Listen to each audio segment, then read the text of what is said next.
Good morning. My name is Cordero-Moss, and I am a professor at the Oslo University in Norway. I teach contract law, private international law, international commercial law, international arbitration. Prior to becoming a professor, I was a corporate lawyer, active in multinational companies, first in Italy and then in Norway. Today, I would like to talk about cross-border commercial contracts and uniform law. Notice that I'm going to talk about commercial contracts and not consumer contracts. And I will come back to what I mean with uniform law. So the topic will be based on the assumption that a uniform law governs the contract, and the question will be, is national law irrelevant once the contract is subject to uniform law? The background for this question is that contracts, international contracts, often are written in a manner that is very extensive and very detailed, that tends to exclude the relevance of any national law because it considers the contract so detailed that it is redundant to take into consideration the national law. In addition, international contracts are often written in a very standardized way, so that adjustments to the applicable national law are not considered important because the standardization and the degree of detail are considered to be sufficient to make redundant any adjustment to the national law. So the question is, when the contract is subject to a uniform source, then it will probably give the impression that adjustment to national law is even more redundant. And this is the background for our question. Our question is, does the combination of detailed content of the contract and uniform sources make contracts completely self-sufficient so that national law is irrelevant? We will not talk about when and whether and to what extent uniform sources are applicable. We will assume that they are applicable. For example, that there has been a clear choice made by the parties and that the parties actually had the power to make that choice.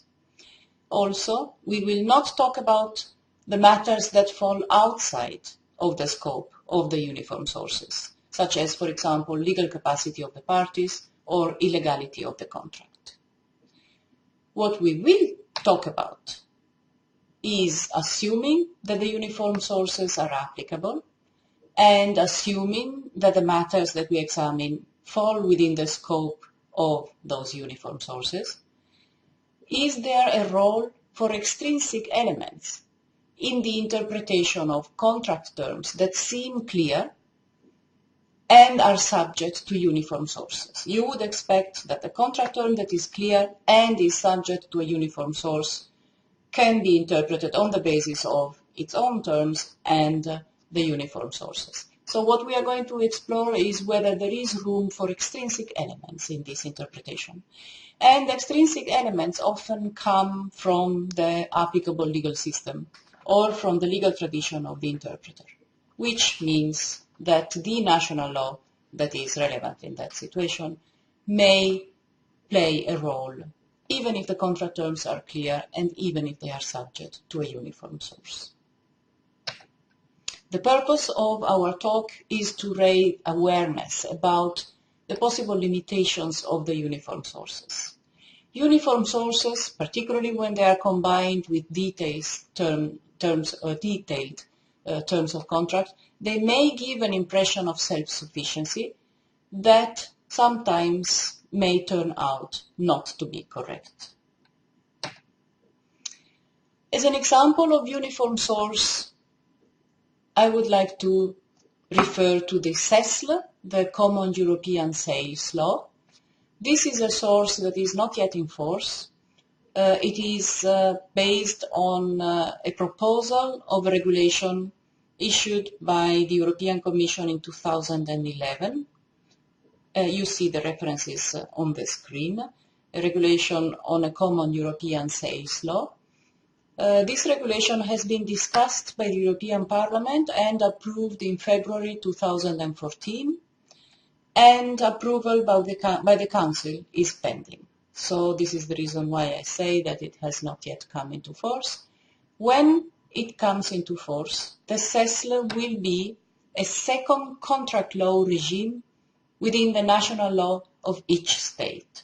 So the idea of the CESL is that it will be a uniform law because it will be based on all the states will have exactly the same wording for that law, and it will be a national law, internal law of each member state, and it will be a parallel system, a second contract law system that exists in parallel to the already existing or the in future developed national contract law of every member state. It will be uniform because it will be based completely on the wording of the regulation. Another interesting feature of the CESL is that it will not apply automatically. It will depend on the choice made by the parties. The parties will have to choose that the CESL is applicable explicitly. If the parties have agreed to use it, the CESL will be the only national rules for matters falling within its scope. This is taken from the explanatory memorandum of the regulation, page 6. The CESL is the result so far of a very long process started by a communication by the Commission of the European Communities issued in 2001, a communication on European contract law, which started a process on European contract law, a process that produced the DCFR, the Draft Common Frame of Reference, 2009, Principles, Definitions and Model Rules of European Private Law. This is a so-called toolbox, not a source that applies directly to contracts. The DCFR is inspired heavily by the PECL, Principles of European Contract Law, that have been developed by a commission chaired by the Danish professor Ole Lando. And the PECL have been developed in parallel with the UNIDROIT principles of international commercial contracts. The UNIDROIT principles, they have been issued by the UNIDROIT Institute, which is an international organization, and it does not only have a European scope, but it has a worldwide scope. The UNIDROIT principles were published the first time in 1994, and the latest edition is of 2010. The interesting feature of the UNIDROIT principles is that the UNIDROIT Institute has a database which is called UNILEX, which collects literature and decisions, court decisions and arbitration decisions on the UNIDROIT principles. So having a database is, of course, a very useful source of material that permits to examine how the UNIDROIT principles are interpreted and applied. This is the reason why we are going to use the UNIDROIT principles as a basis for our examination of the scope of uniform sources. The UNIDROIT principles, they are largely similar to the principles of European contract law, the PECL, and the PECL in turn, they have been used as a basis for the DCFR, the Draft Common Frame of Reference, and the CESL, the Common European Sales Law, so that what is going to be said about the UNIDROIT principles may apply to a large extent also to the CESL, the Common European Sales Law. In fact, the provision that we are going to examine has nearly the same wording in the UNIDROIT principles and in the CESL, as we are going to see. But the great advantage of using the UNIDROIT principles as a basis for our examination is the existence of the database UNILEX, unilex.org. You can find it on the net. which will give us the material that permits us to make an analysis of these sources. So our question is, assuming the contract wording is subject to uniform sources, the UNIDROIT principles or the CESL, is the contract wording also subject to a uniform interpretation, or is there room for extrinsic elements? And before we turn to the legal analysis, I would like, just to make the point in a more understandable way, I would like you to picture a summer night. Think, what do you see in your mind when you hear the words summer night? If you are from Italy, for example, you might think a dark, warm night with a moon and maybe the crickets singing and maybe some flowers smelling and some idyllic picture like that.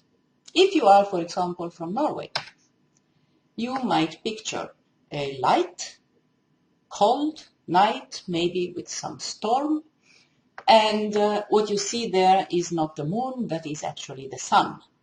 Doesn't really warm so much, but that is the sun. So my point here is that two words that are very easy and that reflect natural phenomenon like summer night, they are seemingly self-explanatory. But depending on the background of the interpreter, depending on the background of who is actually listening to those words, you will have a completely different interpretation. So if two natural words like these can be interpreted in two so different ways, you can imagine how legal words may be interpreted differently depending on the legal tradition of the interpreter. We will take as an example an entire agreement clause. Entire agreement clause, also called merger clause, is a very typical clause that you find in international commercial contracts. It says usually something like, this contract contains the entire agreement between the parties hereto and supersedes all prior negotiations, representations, undertakings, and agreements on any subject matter of the contract. So, assuming we have a contract with this clause, and assuming that the two parties during the negotiations had discussed detailed specifications for the particular product that they wanted to buy and sell. These specifications are not referred to in the contract. The buyer, however, assumes that the specifications apply because they have been discussed at length during the negotiations. The supply does not comply with the specifications. So the products that are actually delivered, they do not comply with the specifications. And the question then is, does the buyer have the possibility to rely on the specifications that were discussed during the negotiations? Or is the contract simply based on the wording that is reflected in the document? And you remember we have an entire agreement clause that says that nothing outside the contract shall be considered as binding on the parties. So a literal meaning of the entire agreement clause prevents using external elements to interpret the contract.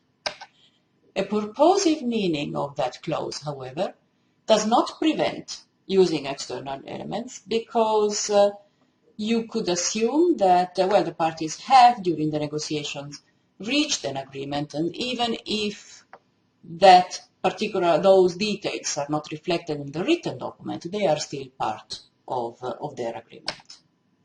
So the entire agreement clause, if interpreted literally, may permit a speculative conduct by the seller, who, for example, didn't want to spend, to invest so much in machinery that would be necessary to comply with those specifications, and therefore pretended to agree during the negotiations, but then did not reflect those specifications in the contract. If you interpret the entire agreement clause literally, the seller may speculate on the fact that the contract does not reflect those specifications. If you have a purposive interpretation of the contract, there is no room for speculating for the seller, but you are overriding the wording of a contract, which is also not necessarily very positive. It's bad from the point of view of foreseeability. So the question is, the entire agreement clause doesn't solve itself the problem. It can be interpreted in both ways. So you can say that we can have a look at what the UNIDROIT principles say when it comes to interpretation of the entire agreement clause. And we have Article 2.117 that says, a contract in writing which contains a clause indicating that the writing completely embodies the terms on which the parties have agreed, so a contract that has an entire agreement clause, cannot be contradicted or supplemented by evidence of prior statements or agreements. So this is the literal interpretation of the entire agreement clause. However, such statements or agreements may be used to interpret the writing.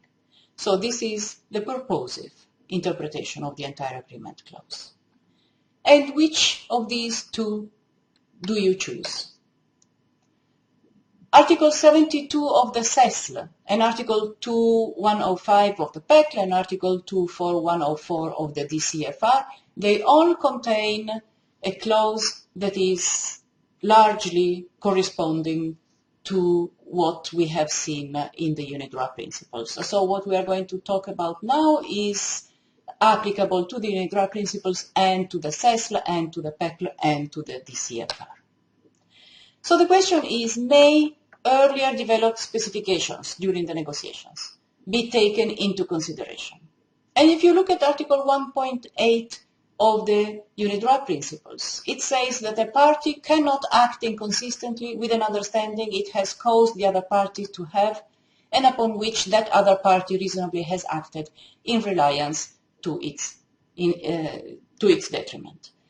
So the question here, the Article 1.8 of the UNIDROIT principles clearly prefers a purposive interpretation of the entire agreement clause. Even if you say that no extrinsic elements can be introduced, the fact that you have there have been discussions during the negotiations is sufficient to create a reasonable expectation in the other party, and then Article 1.8 of the UNIDROIT principles says that you should not permit a literal interpretation. Contract practice, on the other hand, tends to have literal interpretations of the wording that the parties have written. So that here we have two opposed possible interpretations. Luckily, we have a database, the unilex.org database that I have mentioned to you, that tells us that shows materials about how the articles of the UNIDROIT principles are applied. And if you look at what the UNILEX says when it comes to the provision on the entire agreement clause, you will find 5 decisions, 3 decisions saying that the specifications may not be used, so preferring the literal interpretation of the entire agreement clause, and 2 decisions saying that the entire agreement clause should be interpreted in a purposive way, not in a literal way. Obviously, this is not sufficient to create a uniform interpretation of the article of the UNIDROIT principles on the entire agreement clause.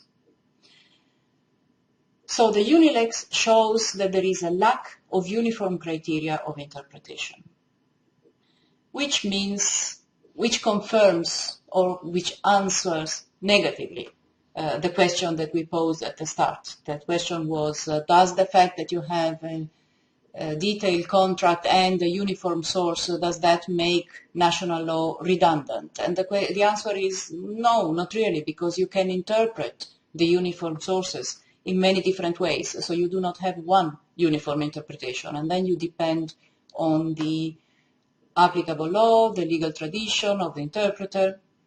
Now, the big difference when it comes to the CESL is that the CESL, when it comes into force, it will be subject to the jurisdiction of the European Court of Justice. So with time, the European Court of Justice will come with a uniform, centralized interpretation of how the CESL is supposed to be interpreted. Until then, however, until the Court of Justice of the European Union develops uniform criteria, the legal tradition of the interpreter will still be relevant. Thank you.